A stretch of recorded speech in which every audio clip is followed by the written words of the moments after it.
Removal. Remove the 6 16mm P1 Phillips head screws that secure the base enclosure to the top cover.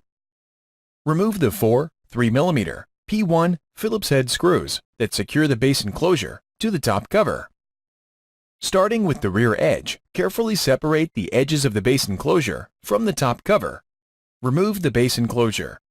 Reverse this procedure to install the base enclosure.